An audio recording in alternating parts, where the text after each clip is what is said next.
बिस्मिल्लाहिर्रहमानिर्रहीम एंड अस्सलाम वालेकुम। जैसा कि आप सब लोग जानते हैं, मैंने एक लेक्चर सीरीज स्टार्ट की थी एफएससी केमिस्ट्री पार्ट 1 के लिहाज से। लास्ट लेक्चर बेटा जो हमने कवर किया था वो था एटम्स का।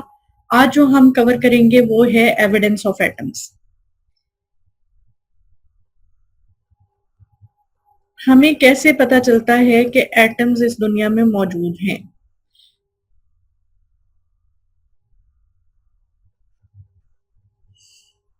बेटा याद करो, लास्ट टाइम हमारी बात हुई थी कि ग्रीक फिलोसफर्स की जो भी उनकी लॉजिक्स थी वो एक्सपेरिमेंटल बैकग्राउंड पे नहीं थी, और मॉडर्न रिसर्चेस जितनी भी हैं वो एक्सपेरिमेंटल प्रूफ देती हैं हर उस चीज का जो वो कहती हैं। तो एक्सपेरिमेंटल प्रूफ में सबसे पहले जो इनिशियली जो चीजें आ जाती हैं वो आती हैं कि ऐसी चीजें जिनको हम अपने सेंसेस से डिटरमिन कर सकते हैं, जिसमें आ जाते हैं eyes, that is sight, smell, hearing, taste and touch. ये 5 सेंसेस हैं जो हमें, जिनको हम कहते हैं कि हाँ जी इस चीज की एक्सपेरिमेंटल एविडेंस है। अगर हम इन 5 सेंसेस से किसी चीज को डिटरमिन कर सकें तो हम ये कहते हैं कि हाँ भाई वो चीज प्रेजेंट है या नहीं है। तो एटम्स को बेयर आइज से देखना बड़ा मुश्किल था।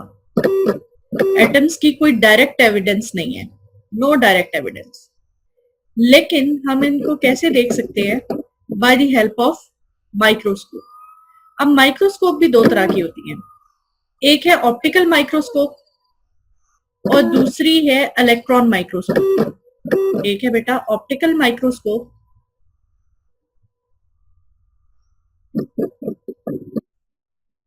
और दूसरी है इलेक्ट्रॉन माइक्रोस्कोप।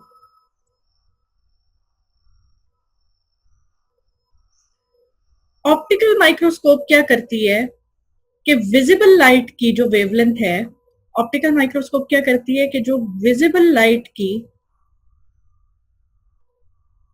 वेवलेंथ है उसको बम्बार्ड कराती है किसी भी ऑब्जेक्ट के ऊपर जो अंडर ऑब्जर्वेशन है। Any object that is under observation we fall visible light on it, या फिर विजिबल लाइट की वेवलेंथ से मिलती जुलती हम कोई लाइट यूज करते हैं।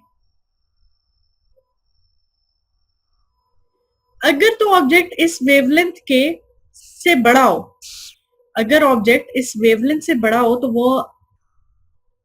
तो हम उस चीज को डिटरमिन कर सकते हैं। ठीक है ना? ये वेवलेंथ इसके ऊपर स्ट्राइक करेगी और स्ट्राइक करने के बाद हमें एक इमेज मिलेगा कि ये ऑब्जेक्ट कुछ इस किस्म का है। ठीक है? ये उस सूरत हाल में मुमकिन है अगर तो हमारा ये ऑब्जेक्ट इस वेवलेंथ से बड़ा हो। अगर मैं इसी वेवलेंथ को ऊपर दोबारा ड्रॉ करूं ऑब्जेक्ट के ऊपर, क्योंकि ये लाइट जो है ये ऑब्जेक्ट के ऊपर से होके फॉल करके तो फिर आगे जाती है, ये जितनी दफा इसके ऊपर टकराएगी इस ऑब्जेक्ट के ऊपर उतनी दफा हमें उसका एक इमेज मिल जाएगा। हमें यह पता चल जाएगा कि अच्छा इसकी क्या शेप है, क्या इसका डायमीटर्स है, क्या इसकी लेंथ है। लेकिन अगर इस ऑब्जेक्ट से, इस वेवलेंथ से लाइट, इस विजिबल लाइट की वेवलेंथ से ऑब्जेक्ट छोटा हो, ये ऑब्जेक्ट अगर हमारा फॉर इंस्टेंस हमारा ऑब्जेक्ट ये, तो अब चांसेस कम है कि ये विजिबल लाइट इसको अपने पाथ लेंथ में शामिल करे, ये इसके ऊपर स्ट्राइक करे। ये उसके ऊपर स्ट्राइक नहीं करेगी, बहुत कम चांसेस हैं कि ये इसके ऊपर स्ट्राइक करे। इस चीज के लिए हमें विजिबल लाइट की वेवलेंथ से कम वेवलेंथ की लाइट चाहिए, या कम वेवलेंथ की कोई इलेक्ट्रोमैग्नेटिक रेडिएशन चाहिए, जो कि हमें मिलती है इलेक्ट्रॉन माइक्रोस्कोप से। इसकी वेवलेंथ से कम वेवलेंथ इलेक्ट्रॉन्स के पाथ की होती है, और इलेक्ट्रॉन माइक्रोस्कोप में इलेक्ट्रॉन्स का पाथ यूज होता है, electron as a media use होते हैं फॉर डिटर्मिनिंग और फॉर विजुअलाइजिंग एनी ऑब्जेक्ट।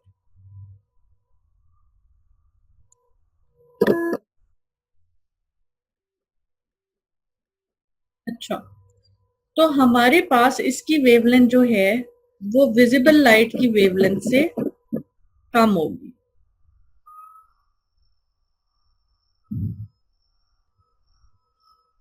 ठीक है, अब अगर यही वाला डॉट मैं इधर लगाऊं, यही वाला डॉट अगर मैं इधर लगाऊं, तो यहाँ पे ये जो वेवलेंथ है ये इस पे स्ट्राइक कर रही है, ये जो वेवलेंथ है ये इस पे स्ट्राइक कर रही है और हमारे पास इमेज आ रहा है। तो हेंस हमारे पास ऑप्टिकल माइक्रोस्कोप जो है वो एटम्स को डिटरमिन नहीं करती, लेकिन इलेक्ट्रॉन माइक्रोस्कोप से हमें आइडिया हो जाता है कि एटम्स मौजूद हैं। ऑर्डिनरी ऑप्टिकल माइक्रोस्कोप की जो मेजरमेंट एबिलिटी है वो 500 नैनोमीटर है, कि इतने नैनोमीटर का अगर ऑब्जेक्ट होगा प्रेजेंट या इससे ज्यादा तो फिर ये ऑब्जर्व करेगा इसको, जबकि इलेक्ट्रॉन माइक्रोस्कोप जो है वो इससे इस ऑब्जेक्ट से अप्रोक्सीमेटली 15 मिलियन टाइम्स जो है वो स्ट्रांग होती है। ठीक है, तो इलेक्ट्रॉन माइक्रोस्कोप जो है वो बीम ऑफ इलेक्ट्रॉन्स यूज करती है इंस्टेड ऑफ विजिबल लाइट। पहली चीज, पहली डिफरेंस।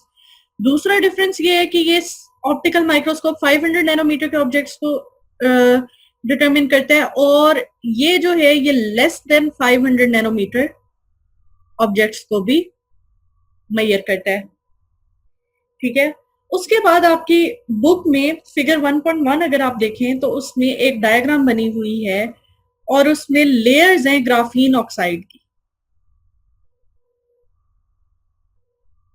सॉरी ग्रेफाइट की, ग्रेफाइट की लेयर्स हैं और वो कुछ इस किस्म के बैंड्स हैं। और ये ग्रेफाइट के बैंड्स क्या शो कर रहे हैं? ये कार्बन एटम्स को शो कर रहे हैं। ये जो लाइट बैंड्स हैं, डार्क बैंड्स की बात नहीं करी, ये जो लाइट बैंड्स हैं ये कार्बन एटम्स को शो कर रहे हैं ग्रेफाइट के अंदर। पहली तो एविडेंस हमें इलेक्ट्रॉन माइक्रोस्कोप से मिली थी। दूसरी एविडेंस हमें मिली थी, ये है evidence number 1।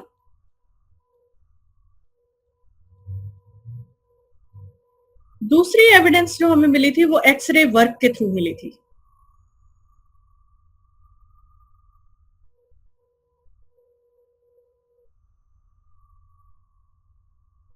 Evidence number 2, late 20th century में यानी 1950s के बाद हमारे पास आया था एक्सरे वर्क। एक्सरेज में क्या है, अगर मैं इलेक्ट्रोमैग्नेटिक स्पेक्ट्रा आपको समझाऊं तो हमारे पास विजिबल लाइट से कम वेवलेंथ यानी ज्यादा एनर्जी पे हमारे पास एक्सरेज आती हैं। More energy, lesser wavelength, lambda represent wavelength. ठीक हो गया। यहां से हमने एविडेंस तो मिल गई थी हमें इलेक्ट्रॉन माइक्रोस्कोप से, लेकिन हमें ये पता करना था कि उसका डायमीटर कितना है, उसका हदूद अरबा क्या है। तो वो हमें एक्सरेज के थ्रू पता चला था, और वो हमें ये पता चला था कि डायमीटर जो है एटम का वो है 2 इंटू 10⁻⁻10 मीटर्स। इसको हम ये भी कह सकते हैं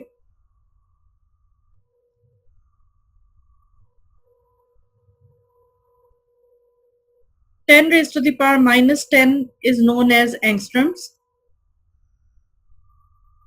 ठीक है, and 10⁻⁹ is actually nanometer. 10⁻⁹ of a meter is actually nanometer. अब इसको मैं नैनोमीटर में अगर शो करूं तो मैं इसको 10 रेज़ से मल्टीप्लाई भी कर दूं और डिवाइड भी कर दूं तो कोई फर्क नहीं पड़ता बेटा। मैं इस वैल्यू को, ये ओवरऑल ये वाली वैल्यू थी 2 इंटू 10⁻⁻10, मैंने इसको रीअरेंज करके 10 से मल्टीप्लाई भी कर दिया और डिवाइड भी कर दिया। अब मेरे पास ये जो 2 डिवाइडेड बाय 10 है, मैं इसको एक तरफ ले आऊंगी।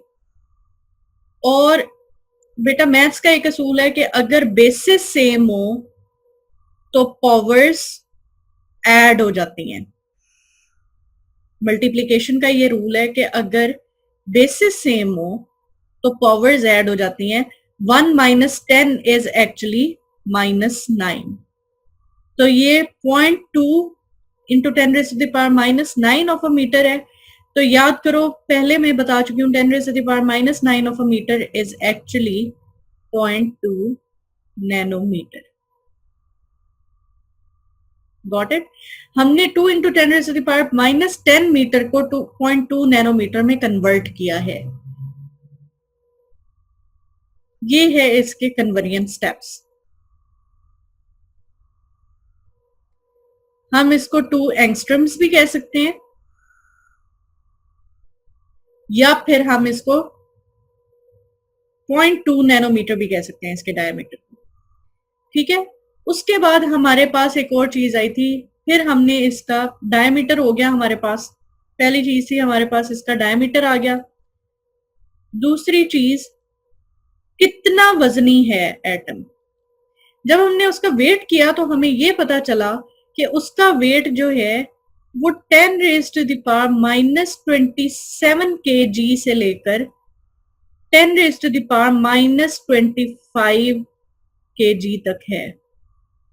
हम 10⁻⁻25 को बाद में इसलिए लिख रहे हैं क्योंकि ये बड़ा यूनिट है as compare to this unit. Let me explain this to you कि ये बड़ा कैसे है 10⁻⁻25 10⁻⁻27 से। हालांकि 25 की जो वैल्यू है वो छोटी होती है 27 से।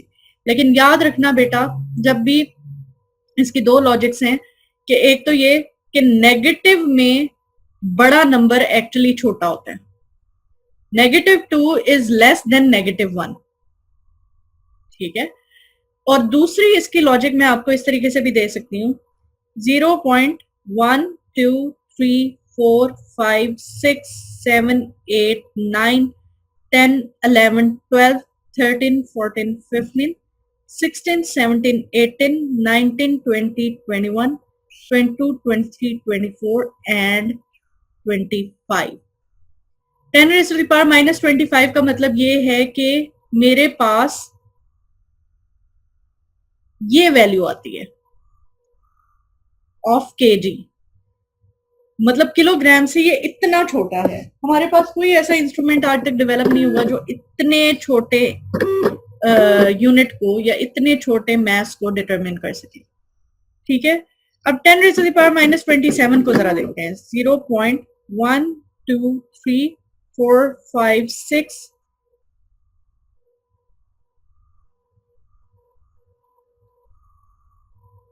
6 7 8 9 10 11 12 13 14 15 16 17 18 19 20 21 22 23 24 25 26 एंड 27। अब आप खुद देख लें कि ये वाला नंबर जो है डेसिमल्स में ये इस प्लेस पे आ रहा है और इसके बाद हमारे पास कोई और नंबर नहीं है, तो दैट मीन्स कि हम इसको 0 बाद में लगा सकते हैं।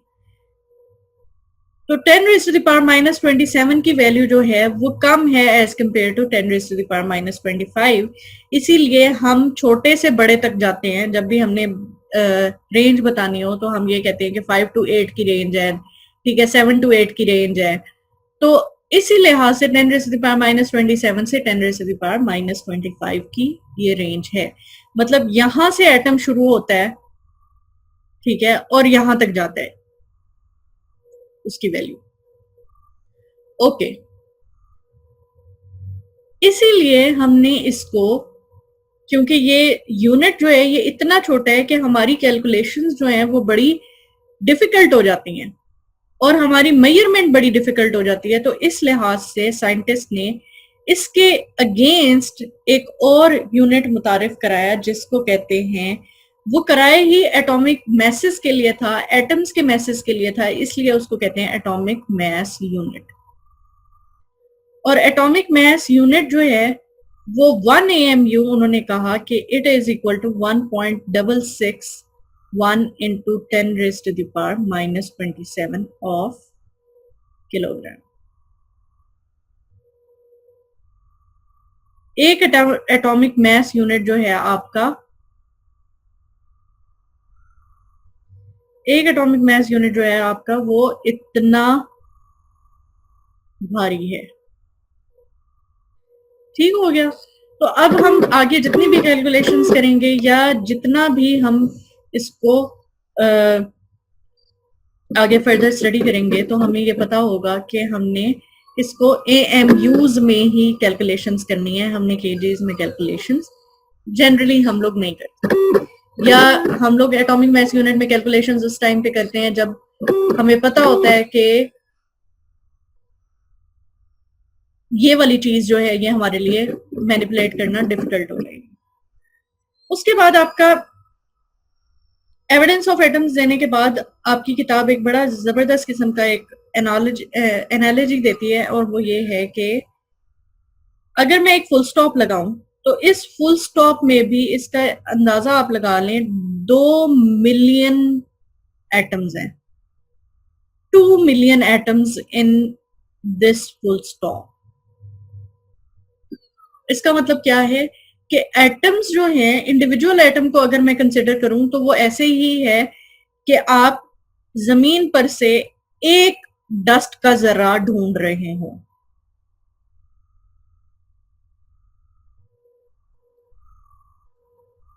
जो आपको इंडिविजुअली नजर भी नहीं आता। तो चीजें आपको इसीलिए नजर आती हैं क्योंकि वो एक दूसरे के साथ जुड़ी हुई होती हैं। डस्ट पार्टिकल्स भी आपको एट दैट टाइम नजर आते हैं जब आप झाड़ू लगाते हैं और उनको एक जगह पे इकट्ठा करते हैं, तब वो विजिबल होना शुरू होते हैं। उससे पहले आपको ये लग रहा होता है कि आपका जो घर है वो बड़ा साफ सुथरा है। तो बेटा यहां तक तो था हमारे पास एविडेंस ऑफ एटम्स। अगले लेक्चर में इंशाल्लाह हम लोग करेंगे मॉलिक्यूल और ions. Till then take care and अल्लाह हाफिज।